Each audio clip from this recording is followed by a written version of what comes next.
Hey guys, it's T. I'm back with another video this week. I'm going to be trying to not talk too loud because I have a sinus infection and my throat is really irritated right now. Um, as you know, I was on vacation last week, so I didn't upload a video. And so that going back and forth between different areas of weather has kind of activated my seasonal allergies. But nevertheless, I do have a short message for y'all tonight. And that message is going to be about reconnecting with your intuition. Now, I know a lot of us these days, we're on our spiritual journey, and there are certain things that we experience in our physical existence that results from us being really connected to our intuition. Some of those things are going to be like your ears ringing, or you're seeing synchronicities all the time, or you just have these coincidences that happen all the time, which is another form of synchronicities, and just other things that really start to happen a lot when you get really into your spiritual journey. And so I was thinking about this the other night. It was actually a couple weeks ago before I even went on vacation. I just all of a sudden just had these words, these thoughts, and these ideas just come to me, and these realizations, and it made me think about how our intuition is really just our sixth sense.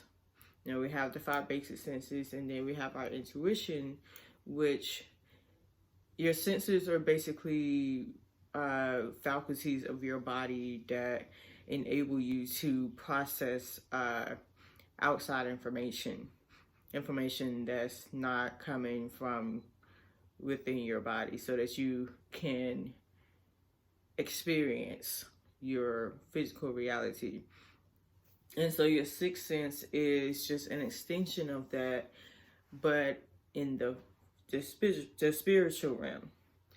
So I feel that a lot of people these days are not really connected to their intuition, because they will make choices that are either harmful to themselves or others, and they'll just overall make choices that are not for the best. And I truly believe that our intuition will only have us make decisions that are for the best, at least specifically speaking for each individual, because everybody's intuition is going to tell them different things. Your intuition is an extension of the knowledge and the wisdom of your soul. So whatever your intuition tells you may not be the same as the person next to you, but whatever your intuition tells you is going to be what's best for you. And your intuition is always constantly speaking to you, and it always has constant information and wisdom and knowledge that is available to you. But we have to be connected to it. We have to be in tune with it. We have to be in communication and communion with our intuition in order to know all of the information that it has for us. And now, a lot of times when we talk about intuition, we like to say women's intuition, but intuition is not just for women. Women's intuition is just different because feminine energy is different than masculine energy. Men have intuition too. So a lot of times we're here ourselves, other people say, and ourselves say, thinking back on a specific time in their life, whether when they were younger or older, or like, baby or teenager or young adult. They'll think back and say, oh, I knew this, or I knew that, or I knew I shouldn't have done that, but I did it anyway, or I knew that I should have went that way instead of the way that I actually did go. But it's not only when we reach a later age or older age that our intuition kicks in. Our intuition is always there. It's just that a lot of us are not raised to acknowledge that intuition or be aware of that intuition. And so if we're, 50 or 60, looking back on a situation when we were younger and we say, oh, well, I knew this, and, I knew I should have done that. I wish I would have done that. I knew that I should have. That means that intuition was there the whole time. And we just didn't think to be in tune. Well, not think. We didn't know to be in tune with that intuition when we were younger, because we weren't taught to do that. And some kids are just born with a little bit more knowledge and wisdom than others, and those kids, those children are just really special children. They're really different. And that's not to say that everybody else isn't special. It's just saying that they're just a little bit different. And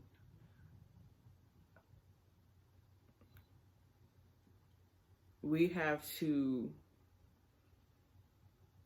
learn how to get back in tune with that if we weren't taught to do that as children. And that's the message that I really want to get across tonight, is that we have to reconnect with the intuition. And if you think about it, your intuition is not your mind. Your mind and your intuition are two different things. Your intuition is just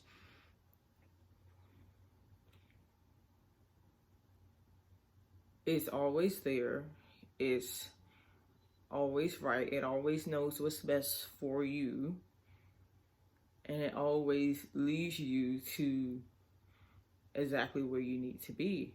Your mind, on the other hand, it doesn't always lead you to where you need to be. Your mind is more like just kind of like a, what's the word I'm looking for?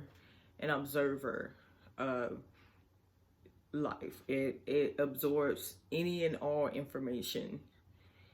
And, some pieces of information more so than others, but your mind is kind of like the funnel through which all of the information that you obtain on a regular basis, minute to minute, hour to hour, second to second.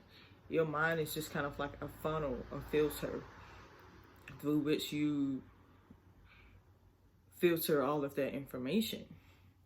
But your intuition will be the kind of like the spokesperson for your existence. Your intuition is going to be the one that, after that, all of that information has been filtered, it's going to come back to you with the answer that you need. Always, 100% of the time, always, your intuition is going to have exactly what you need. So in order to reconnect with that, you have to learn which voice is your mind, your ego, your worries, your fear. And you have to learn which voice is your intuition, which your intuition is really just an extension of spirit, because your intuition is pretty much going to be your higher self. Your higher self always knows which way to go, what to do, what to say. Your higher self always knows. And your higher self doesn't exist in the physical plane. It exists in the spiritual plane. And where does spirit reside? Where does God reside? reside in the spiritual realm. So your higher self, aka your intuition, is in the spiritual realm where spirit resides, where God resides. So your higher self, your intuition, is always in communion with God, with spirit. So your intuition is going to be an extension of spirit, of God. So you can think of your intuition as the voice of God, the voice of spirit, and spirit is never going to steer you wrong. God is never going to steer you wrong. And so that's why it's so important that we learn how to connect with our intuition, because it's going to have all of the answers, all of the information, all of the knowledge, and all of the wisdom that we need. So I hope this video encouraged y'all and inspire y'all to reconnect with your intuition, because it's something that's going to be priceless when it comes to navigating and receiving guidance on daily life. So thank you for watching my video, and I'll see y'all in the next one. Be well.